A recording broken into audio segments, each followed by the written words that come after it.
Hello again, friends, and welcome back. Yes, that sounds like an intro somebody else would do, right? I I'm sitting here in my bedroom, and I just finished making a pretty long video about our age of decline and keeping a positive attitude in that age of decline. Check it out if you're interested.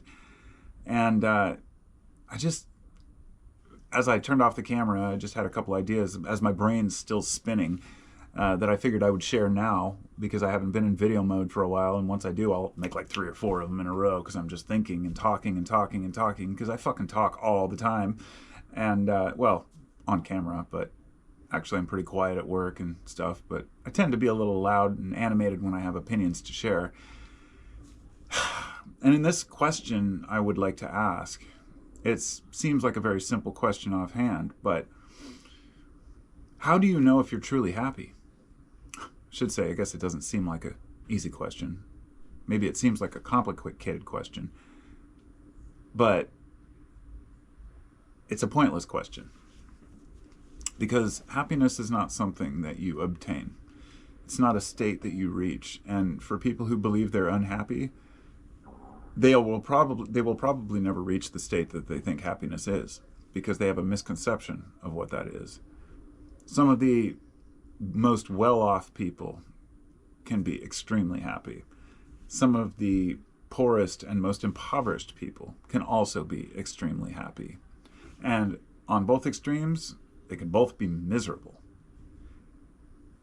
And a lot of folks would say it comes down to life circumstance, and that definitely plays a big role in it. But, and this kind of ties in with my last video, it's not something that you can pin down to saying, if you have this, you're happy. Or if you can finally do this, you'll be happy. It's a fleeting emotion that comes and goes based on our current situation, our current feelings about life. And it's so intertwined. I mean, it's woven, the fabric is woven with so many different reasons. Our diet, our mental health, and then our mental health affects our diet. We might not eat properly because we're not thinking properly. And since we're not thinking properly, we're not eating properly. And then our body feels crappy, and then we start feeling crappy again. And, or maybe we're not living up to our expectations, or we have unrealistic dreams and goals that we beat ourselves up because we can't achieve. I think we have to let go of this idea that there's a certain thing that you have to be for other people. Except in the case of loved ones, close family and friends. And let me say this. I believe that we all need family and friends in order to be truly, content in life. At least family or friends, somebody that we can talk to.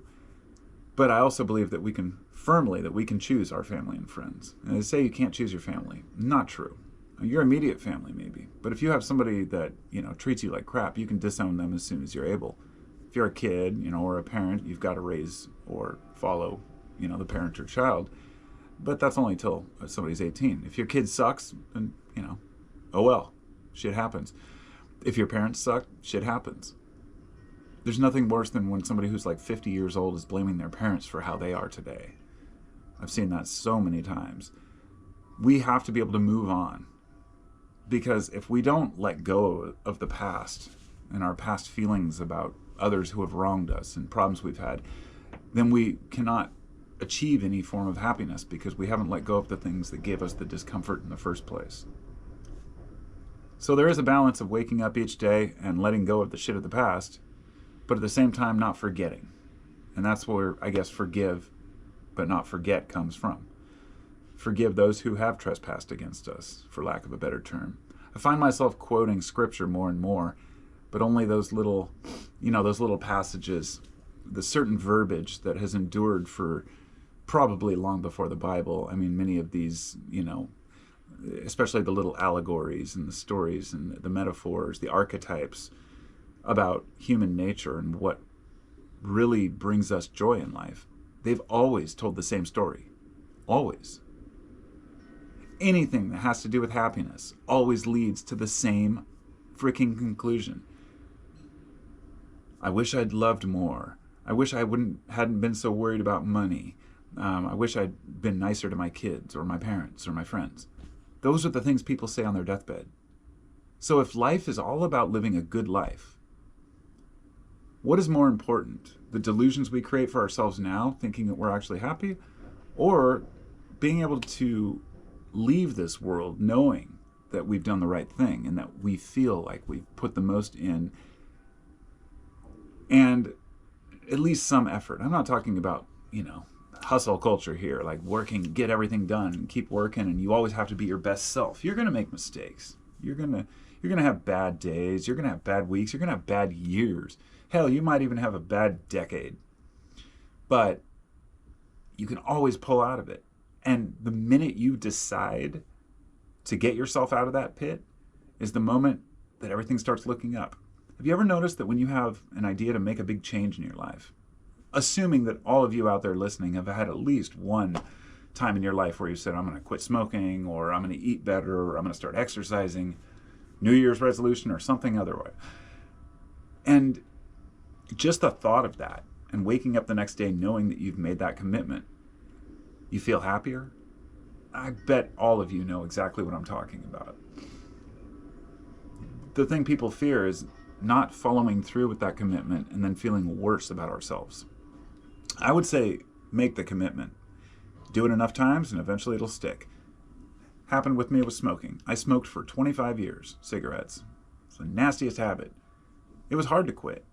I'm not going to go with the addictive personality clause, but let's just say that it's been with me from day one. I had a lot of, I had some trauma in my teen years, my dad dying and stuff, and I just latched onto habits as a way to escape, kind of, but I'm never sure why I started smoking. It's nasty, it's disgusting. Yet I did it for 25 years, and I quit once, and in that time, and it didn't work. I quit for a month, then I quit for a year, quit for a year and a half, then I started smoking again, quit for a year, started smoking again. It's been 8 years since I smoked. I'm 48 and I quit when I was 40 thanks to vaping. So I have made a trade-off. But the point being here that if we have goals that we want to set that we know will make us happier people, then we should set those goals, even if we don't think we'll be able to follow through with them. But when we're setting goals, I feel like people set the wrong goals for themselves. And of course, each person's unique. I'm not saying you shouldn't set goals of financial, and I have goals with my wife to get a farmhouse. Once we can afford it, we're going to try to get not a farmhouse like a farm, but a house that's on a piece of land that's at least a few acres, where there's somewhere I can do carpentry nearby, or at least a big enough shop where I can do carpentry there too. It's very complicated. We've lived in our house for 20 years, and it's a matter of fixing it up and getting all our stuff and figuring out where to move and where is work and all these things. They can be very stressful. And we're dealing with selling her mom's house because she passed, and it's just this, But we have this goal that requires money, is the point. And so the money isn't the goal. What I'm going to do with that money is the goal. And that's, I guess, a big difference. A lot of folks just want money. They think, I'm going to get rich. It's like, well, what are you going to do with that money? Is it just so you can, we know what people do with a lot of money when they don't know how to manage it. It's like I heard from, I think it was Manly P. Hall. He said, we don't have money, we are custodians of money. And it's like somebody else has said, and many people have said, we don't have money, money has us sometimes, If money is all you base your life on, then you'll never be happy. Guaranteed. It will never bring happiness because you will always be trying to move up and up and up. Like those little dopamine hits. It's just like gambling. So, in a way, I'm saying that you got to take the life that we're given, the basics that we do know, that you're here. It doesn't take a whole lot of food to survive. We can pretty much get all the basic needs met that we need, at least in the U.S., in my country, and probably most of yours. If you're in any Western country or even, Eastern nations, it doesn't matter. You've got different people with different needs, but we all have access to more than we've ever had before. And people are more miserable than they've ever been. You can see it everywhere. People put on a good mask. I mean, sure. I want to make this clear, though. I'm not saying that I don't struggle. The struggle is real. I struggle every fucking day, especially when I've got to, dealing with people, dealing with traffic, dealing with the city, going shopping, paying bills, whatever it might be. All these things suck. They're shitty parts of life.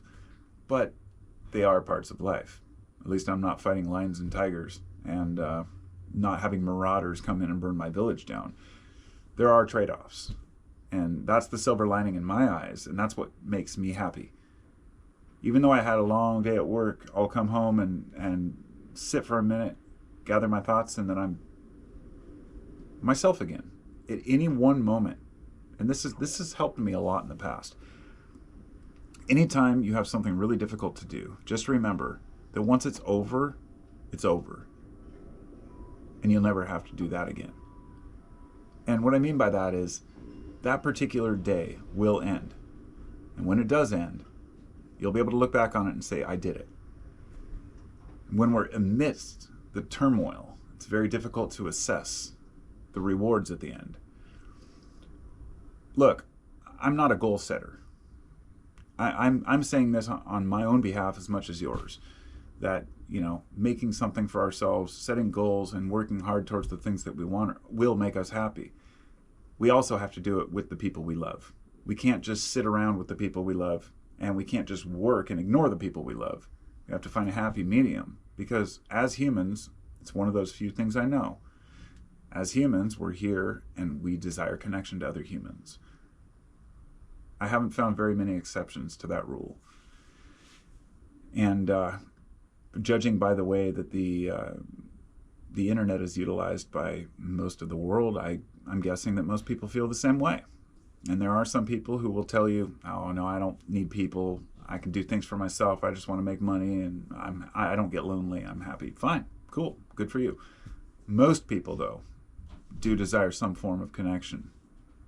And because of that, I guess I just wanted to say, forging relationships will make us happier than forging coins. And I stand by that. And I think it's one of those things that we just kind of take for granted. We overlook because it's the simplest thing to do. It doesn't require money to talk to people.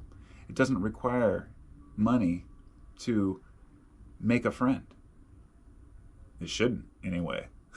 I guess in some situations. But you know what I'm getting at.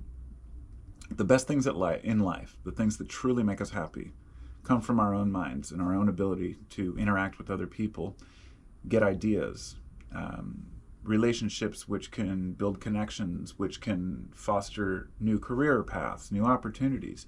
Getting to know people means that you let people into your heart, and a lot of folks are scared to do that. But we have to do it. And that's what will make us happy, is knowing we've done things for others and knowing that we've bared our heart and soul to the world and done our best. And if I end up coming across a $1 million, I guess I'd say that when I was a kid. Nowadays it ain't much money, is it? It would be a godsend for me. Say I come across $1 million, or maybe I'll run across nothing. Maybe I'll go broke and, lose my job. Either way, I'll make it work. And I won't let these external influences affect my internal compass, which I know what direction I want to travel. Steadily forward. Steady and slow. But I'm getting there. Hope you are too. Peace out.